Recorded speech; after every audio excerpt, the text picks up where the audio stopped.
California Senator, Hillary Clinton supporter Barbara Boxer, got booed off the stage this weekend by supporters of Senator Bernie Sanders. This happened at the Democratic Party's state convention in Nevada. The booing was so loud and so sustained and so aggressive that she seemed to cut her speech short before she left the stage. This year, we're used to focusing on discord and discontent and division on the Republican side of the presidential race, but judging by what happened in Las Vegas this weekend, you have to wonder if it's not the Democrats who might now need to be more concerned.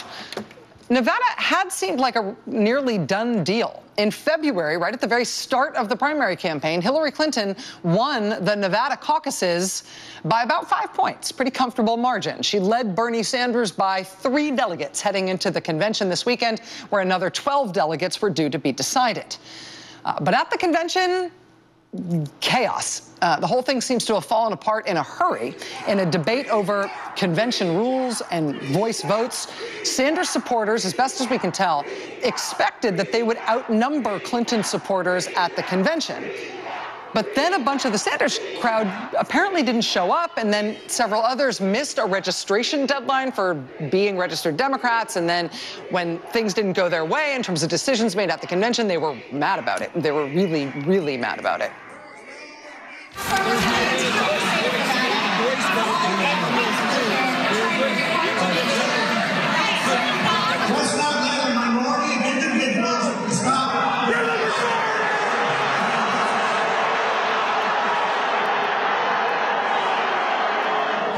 What kind of democracy is that?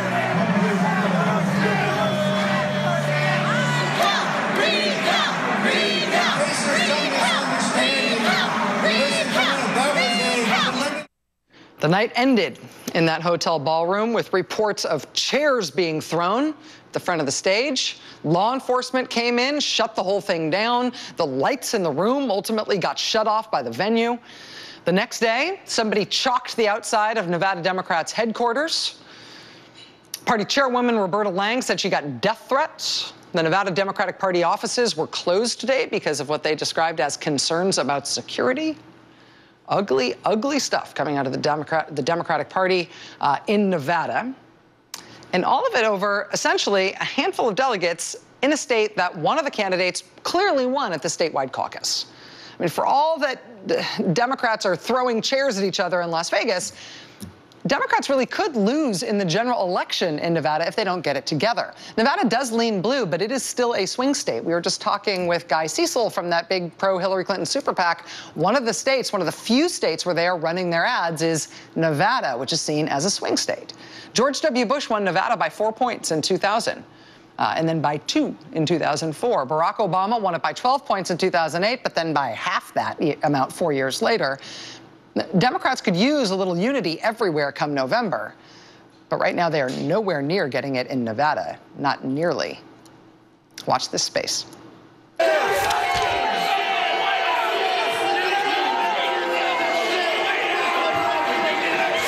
As Andrea Mitchell just reported, Senator Sanders put out, keep going here, put out move the prompter, a statement this afternoon. He said, our campaign, of course, believes in nonviolent change. And it goes without saying that this is Senator Sanders, condemn any and all forms of violence, including the personal harassment of individuals. But he added, quote, if the Democratic Party is to be successful in November, it's imperative that all state parties treat our campaign supporters with fairness and the respect that they have earned. Unfortunately, that was not the case at the Nevada convention. Governor Dean, you were chair of the National Committee. I don't know. We're talking tactics here. We're not talking about who's angry, who's not, fair or unfair. The tactics out there got pretty close to rough. I was outrageous. I had seen some videos on it because I got in a Twitter war with some of the more zealous Bernie supporters. But I was not prepared for Rachel Maddow's show last night. When you use the C word to attack one of the most progressive senators in the country, Barbara Boxer, you don't belong in any convention. I don't care what the hell goes on in that convention. It was a disgrace. So I'm madder now than I was before because now I've gotten a good view. I don't know who took the video, but it was outrageous. Well, DNC Chair Debbie Wasserman Schultz released a statement today in response to a letter from the Nevada Democratic Party about violence at its state convention over the weekend and threats against its state chair. Here's part of the statement from Debbie Wasserman Schultz. There is no excuse for what happened in Nevada, and it is incumbent upon all of us in positions of leadership to speak out. Gene, this is unusual. I mean, we have this isn't South Korea, one of these countries where you see the people throwing chairs at each other and throwing fists. We laugh at that, but here it is at home. Yeah, well, you know, I mean, we have seen sort of tumultuous conventions, but a long time ago, 1968. Now, you know, this is not 1968. Remember all the stuff that happened in 1968? The country seemed to be blowing apart. That's not really the case now, but we haven't seen anything like that in a while, and it's worse. Somebody needs to put a stop to it. I don't know who could put a stop to it, but Bernie Sanders. Bernie Sanders could do it. I mean, and the thing is, and I'm sitting here looking at a statement from the Nevada Democratic Party, which accuses the Sanders campaign of lying about the process and of not getting their staff and supporters under control. You have the Nevada Democratic Party saying, look, the rules were well known. The Sanders folks came in with fewer delegates, but when there was a voice vote there, they thought that they should still be able to win, even though they had fewer human beings in the room. They still wanted more delegates. They don't take the time to understand the process, but they're literally accusing the Nevada Democratic Party of rigging a process in which Hillary Clinton literally had more delegates. Let me make one point, though, that's only fair. This is a small percentage of Sanders supporters. Look, I come from Vermont, where 86% of the people who went in the primaries voted for Bernie Sanders. The vast majority of Sanders supporters are not anything like this. But this is the kind of thing that we just do not want to see in any political situation. These people behave more like Trump people than they did like Sanders people. Well, that's a good shot. Ben, let me ask you about this. Look, I've been reading stories about how the chair of the party is a real working person. She works at a restaurant in Las Vegas.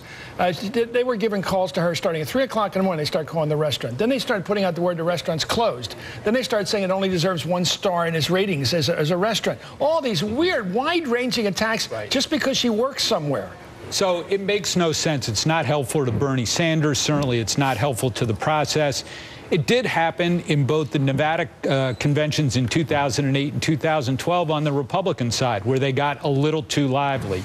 They actually served as sort of an inflection point for the parties to be able to come together and calm things down, realizing it stepped over the line. My guess is that's actually going to happen with the Democrats because of this incident. Well, if the top of the ticket, if Bernie Sanders is willing to walk back from what seemed to be encouraging insinuations among some of his supporters that this is rigged, at some point Bernie Sanders himself has got to say to his people, look, we lost this, and we lost it fair and square, because if he continues to suborn this notion that's being stolen from him, he encourages this. We've got a person who's very much involved. Roberta Lang is chairman of the Nevada State Democratic Party. Roberta, help us out here. In terms of people can talk about only a few bad apples. We've been through that in our life. But in terms of you were the target of those bad apples. I've been hearing stories about, without naming a restaurant where you work and you supervise things there, calls starting at 3 o'clock in the morning, harassing calls, threats to some of the chefs there, or the chef there, that he shouldn't be working there. And he's a Bernie guy. This is rough stuff. Right. I mean, the calls, right after the convention ended, the calls started all night long, and they finally had to unplug the phone because they were getting so many calls. And these are people that work there that are single mothers, that people that are trying to pay off their student loans. This affected the lives of many people that really need this income from working at that restaurant. What do you make of the anger? Did you see it? You must have seen it. Were there chairs thrown, or was that apocryphal? Were some people actually engaged in that kind of roughhouse? There were chairs thrown. There was there were people calling for my death out in the crowd. There were scuffles. There were people that were going against the decorum rules that were set out by the attendees at the convention. It was pretty ugly. What about the language directed at Senator Boxer, who was there as a Hillary surrogate? What kind of language? Was it really as rough as we heard? It was pretty much as rough as you heard. I was standing right behind her.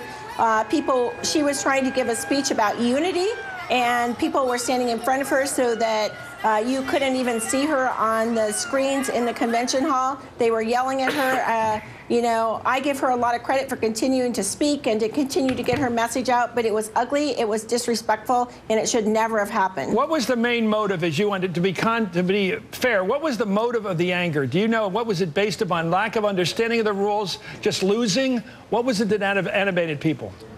Look, I can tell you that 2 days before the convention, a high-level Sanders campaign staff person they had a rally, and they talked about, you know, taking down the convention, taking down the state party, getting their message out there, ginning up the revolution. They came to that convention, and they were already on the road to work on that. When the rules came up, they had every opportunity to speak for or against the rules. And in fact, I had 3 people speak for and 3 people against. And one of the people who was kind of the ringleaders of all this spoke in the second slot against. Instead of introducing some of their motions and their petitions they had, she spoke against. At the end of that time, we, at 3 for and 3 against, we called the question and the rules passed. And at that time, there were about 300 more Clinton people in the room than Sanders people. And they weren't happy with that. You know, one of the things, the petitions they brought forward was the decorum. And the decorum dealt with the safety of the attendees of the convention. They wanted that removed out of the rules. So I think they came into that convention not wanting it to be a smooth and easy convention where everybody could feel like they could participate. They came in there trying to cause a ruckus. And Ms. Lang, this is Joy Reid, and my question to you is there's a lot of contention by Sanders supporters that you and the other members of the Nevada Democratic Party went into that convention essentially rigging it in favor of Hillary Clinton, not allowing Bernie Sanders delegates to be seated, denying them the opportunity to be registered, and essentially causing them to have fewer people there than they would have otherwise. How do you respond to that charge? Yeah, that's an easy one for me because it's all about the math. So at the county conventions, Senator Sanders turned out more people and out-organized Secretary Clinton. At the state convention, it was just the reverse. She brought out 98% of her delegates to the state convention. He brought out 77%. So it flipped the numbers for her. He turned out less, upwards of 500 people, somewhere in that neighborhood of delegates that he could have had at the convention, and he would have won the state convention if he had turned out those people. But the Clinton campaign out-organized the Sanders campaign, and that was the final result. Now, the people that you're speaking of, I think the 64, look, there were a few people that we had for weeks since the county convention's been communicating with each campaign about a number of people that we were unable to vet into the convention. The campaign helped us solve some of those issues, and then when it got down to convention day, there was a list of people, 64 on it, that we couldn't vet. We gave every opportunity for those people to be a part of the convention. A few of them, under 5, I think 5 or 7, came. The rest we were unable to vet, but they didn't even show up to the convention. So this notion that that would have made a difference in the convention, it did not. The fact of the matter is they didn't turn out upwards of 500 people, that they had delegates on that day, and that's why they lost the convention. Those people had nothing to do with it. And Ms. Lang, when you say you weren't able to vet them, were the people that were in that 64 that weren't able to participate, were they registered Democrats? They were not registered Democrats as of May 1st. And they didn't show up to the convention. Are you satisfied with Senator Sanders' handling of this whole thing from beginning to end? I am not satisfied with how the campaign has handled this. First of all, they haven't even apologized. And I recognize all the great things he's done being a senator, and I appreciate that and I value that. But about our convention, you know, the fact of the matter is his campaign staff aided and abetted in making all of this ruckus that happened at our state convention. They've taken no responsibility. There hasn't even been an apology. In fact, when they had the opportunity to give an apology, they accused the state party of a rigged convention. Thank you so much. It's great having you on, Roberta Lang. Thank you so much. State Chair of the Nevada Democratic Party. Polls in Kentucky will be closed at the top of this hour, as I said, and we will check back in with